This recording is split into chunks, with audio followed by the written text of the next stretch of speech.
سنیے، اسلام کی پہلی بنیاد 5 چیزوں پر جو رکھی گئی ہے، اس کی پہلی بنیاد کیا ہے؟ کلمہ طیبہ، لا الہ الا اللہ محمد رسول اللہ۔ یہ کلمہ پڑھنا ضروری ہے، لیکن کسی کو زبردستی پڑھوا کر اس کو مسلمان کرنا اسلام کے اندر حرام ہے۔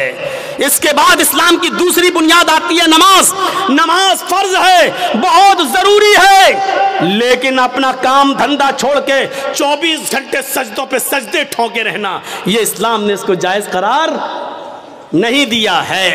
جمعہ کی نماز فرض ہے ہر مسلمان مرد پر، عاقل اور بالغ پر، لیکن جمعے کی نماز کے لیے صبح آ جاؤ اور شام تک مسجد میں رہ کر سجدوں پہ سجدے کرتے رہو، یہ بس نہیں سکھایا، بلکہ کہا فَإِذَا قُضِيَتِ الصَّلَاةُ فَانتَشِرُوا فِي الْأَرْضِ۔ جب نماز جمعہ ہو جائے تو آپ مسجد خالی کر دو اور رکشہ چلاؤ، لکڑیاں اکٹھی کرو، جنگلوں سے لا لا کر بازار میں بیچو، محنت کرو، مزدوری کرو، کھیتی کرو، باڑی کرو، اور اپنی بیوی اور بچوں کا پیٹ پالو، ان کے لیے محنت اور مزدوری کرو۔ اسلام نے یہ شکشا دی ہے۔ نماز فرض ہے، لیکن 24 گھنٹے سجدہ کرنا اسلام کے اندر جائز نہیں ہے۔ زکوٰۃ غریبوں کی بہت بڑی ہمدردی ہے۔ آپ کے پاس ایک لمٹ ہے، ہندو دھرم میں بھی زکوٰۃ ہے، لیکن لمٹ نہیں ہے۔ یہ اسلام لمٹ متعین کرتا ہے، کتنا سونا ہونا چاہیے تب کتنی زکوٰۃ ہوگی، چاندی کتنی ہونی چاہیے تب اس پر زکوٰۃ ہوگی۔ سونا اور چاندی نہیں ہے، لیکن پیسہ ہے، کتنا پیسہ ہوگی اس پہ زکوٰۃ ہوگی۔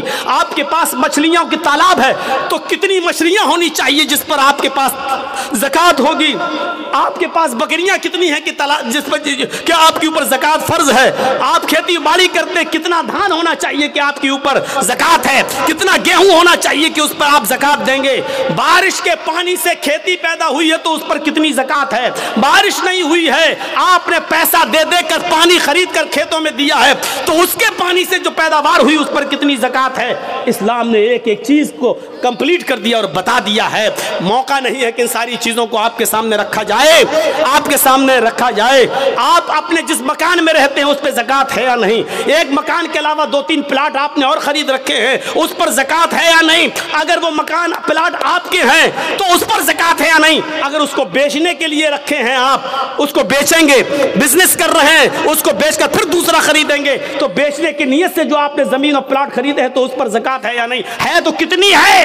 آپ کپڑے کا کاروبار کرتے ہیں، اس پہ زکوٰۃ ہے یا نہیں؟ جس دکان میں بیٹھتے ہیں اس پہ زکوٰۃ ہے یا نہیں؟ دکان پہ جو مال رکھا ہے اس پہ زکوٰۃ ہے یا نہیں؟ یہ تمام چیزیں اسلام نے بتا دی ہیں۔ اس لیے کہتے ہیں کہ اسلام ایک مکمل مذہب ہے جو کسی دوسرے دھرم کے اندر آپ کو نہیں ملے گا۔ اتنا لکھا غریبوں کو دو، کتنا دو، کچھ نہیں، کروڑوں والا 1 روپیہ دے کے بھی نکل جا، ہو گیا۔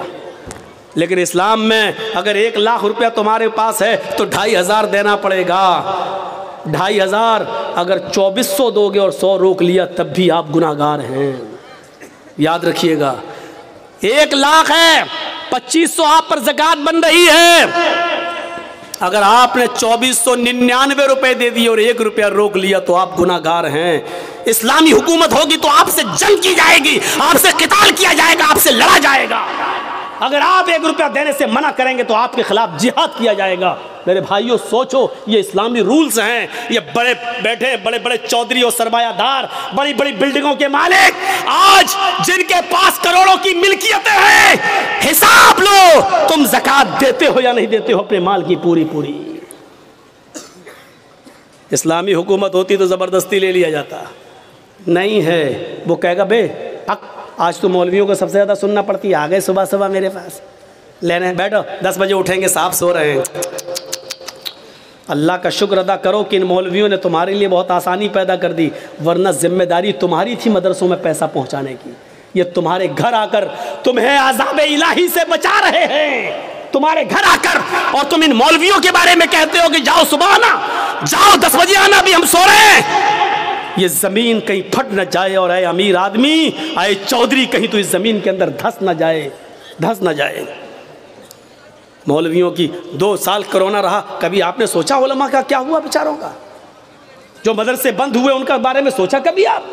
ایک مولانا صاحب مسجد میں دعا کر رہے ہیں، وہ ویڈیو بڑا وائرل ہو رہا ہے۔ 26 سال تک انہوں نے کسی مسجد میں امامت کی، 26 سال کے بعد ان کی تنخواہ کتنی ہوئی؟ 12,000۔ 12,000۔ اب وہ مسجد میں جمعہ پڑھانے کے بعد جمعہ ختم کرنے سے پہلے دعا کر رہے ہیں اللہ 26 سال میں نے اس مسجد میں جمعہ پڑھایا ہے، اس مسجد میں نماز پڑھائی ہے، آج میری تنخواہ 12,000 ہے، جتنی میری تنخواہ ہے اتنی تنخواہ، اتنا ہی کاروبار، اتنی ہی دولت کا مالک مسجد کے سیکریٹری کو بنا دے، مدرسے کے سیکریٹری کو بنا دے، مسجد کے متولی کو بنا دے۔ سب چپ۔ اس نے کہا آمین بولو، آمین بولو، کوئی آمین ہی نہیں بول رہا۔ کہا کیوں، کیا ہوا؟ تمہیں یہ دعا بری لگ رہی ہے تو کم سے کم مولویوں کے بارے میں بھی تو سوچو۔ 12 سال سے اس کی تنخواہ 3,000 4,000 سے آیا، 12 سال 26 سال میں اس کی تنخواہ 12,000۔ یہ قوم کا حال ہے جو اپنے امام کی قدر نہ کر سکے، جو اپنے امام کی تنخواہ نہ بڑھا سکے، جو اپنے امام کو کھاتا اور پیتا ہوا نہ دے سکے، وہ اسلام کے لیے کیا قربانی دے گا؟ کون کرے گا ان کی دیکھ ریکھ؟ میں نے کہا نا 4 لاکھ مدرسے، 50 لاکھ علماء، نتیجہ 2% مسلمان۔ نماز فرض ہے، دن بھر مصلی بچھا کر نماز پڑھنے کی اجازت نہیں۔ زکوٰۃ فرض ہے، لیکن اسلام نے یہ بھی نہیں کہا کہ تمہارے پاس جو کچھ سب غریبوں میں دے دو اور خود فقیر بن جاؤ، یہ بھی جائز نہیں ہے۔ دیکھ رہے ہیں آپ، اور جو ایسا کرتا ہے وہ بیوقوف اور پاگل ہے۔ اسلام نے جتنا بتایا اتنا دو، اس کے بعد جو اور دے سکتے ہو وہ تمہارا صدقہ و خیرات ہوگا۔ زکوٰۃ جتنی بنتی ہے اتنی تو دو کم سے کم، لیکن پورا کا پورا سب کچھ لٹا دینا اور اپنے آپ کو کنگال کر دینا، اسلام نے یہ نہیں سکھایا۔ آخری چیز ہے اسلام کی حج، بہت بڑی نعمت ہے، حج فرض ہے۔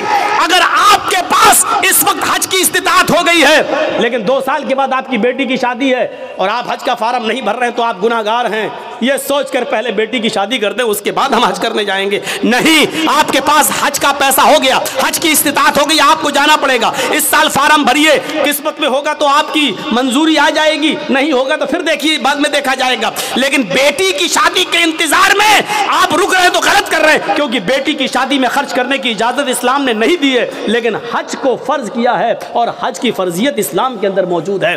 اور اگر کوئی امیر آدمی جو ابھی تک حج کی استطاعت رکھتا ہے 3-4 لاکھ روپے خرچ کر کے حج کرنے جا سکتا ہے لیکن نہیں جا رہا ہے، اگر اسی حال میں اس کی موت ہو گئی تو مات علی المجوسیہ، تو وہ مجوسیت کی موت مرے گا۔ یہ اللہ کے نبی نے فرمایا کہ وہ اسلام پر نہیں، مجوسیت کی آگ کا پجاری ہو کر مرے گا، اس کا انتقال اسلام کے اوپر نہیں ہوگا۔ مات علی المجوسیہ، وہ مجوسیت پر مرے گا۔ ایک حدیث کے اندر آتا ہے ماتا علی غیر الفطرہ، وہ اسلام کے خلاف غیر اسلام پر مرے گا، یعنی اس کا انتقال اسلام کے اوپر نہیں ہوگا۔ ہم نے معمولی چیز سمجھ لیا ہے، لیکن اسلام کے اندر حج فرض ہے، وہاں تک جانا ضروری ہے، لیکن یہ بھی نہیں کہا کہ آپ کے پاس وہاں تک جانے کی طاقت نہیں ہے تو اپنی دکان بیچ دو، دکان کا سارا مال بیچ دو، آپ اپنا مکان بیچ دو اور حج کرنے جاؤ، یہ بھی نہیں کہا ہے۔ اسلام معتدل ہے، اسلام اعتدال چاہتا ہے، بیچ کا راستہ چاہتا ہے۔ اگر تمہارے پاس طاقت ہے وہاں تک جانے کی تو جاؤ۔ زکوٰۃ اگر تم پر فرض ہو رہی ہے تو دو، رمضان کے روزے تم رکھو، لیکن یہ بھی نہیں کہا کہ مسلسل اور پے در پہ رکھتے چلے جاؤ، ہمیشہ رکھو کبھی نہ چھوڑو، یہ بھی نہیں کہا ہے۔ اگر ایسا کرتے ہو تب بھی گناہ گار ہو۔ تو یہ اسلام معتدل ہے، اعتدال اس کے اندر ہے، میان روی اور بیچ کا راستہ ہے۔ اسلام دین السہل ہے، یہ آسانی چاہتا ہے۔ میں جانتا ہوں کہ نماز فرض ہے، کسی بھی حال میں معاف نہیں ہے، لیکن مولانا جرجیز کو کرسی سے باندھ دیا گیا ہے، کچھ گنڈے ہم سے جے شری رام کے نعرے لگوا رہے ہیں، مار رہے ہیں۔ اسی وقت اذان کی آواز آتی ہے اللہ اکبر اللہ اکبر، جرجیز صاحب نماز اس وقت بھی معاف نہیں۔ دیکھ رہے ہیں آپ، جرجیز صاحب کہہ رہے ہیں ظالموں مار لینا مجھے، لیکن نماز کا وقت ہو گیا، کم سے کم مجھے نماز پڑھ لینے دو۔ یہ کہنا پڑے گا جرجیز صاحب کو۔ چھوڑ دیتے ہیں تو ٹھیک ہے، لیکن ہاتھ پیر بندھے ہیں، نہیں چھوڑ رہے ہیں۔ ایک بار کہیے ظالموں چھوڑ دو مجھے تاکہ میں وضو بنا لوں، انہوں نے کہا نہیں، تمہارے ہاتھ پیر نہیں کھولے جائیں گے، تب بھی نماز فرض ہے۔ اگر وضو بنانے کی اجازت نہیں دی جا رہی ہے تو دل میں نیت کر لو وضو کی۔ سن رہے ہیں؟ مار پڑ رہی ہے، دشمن سامنے کھڑا ہے،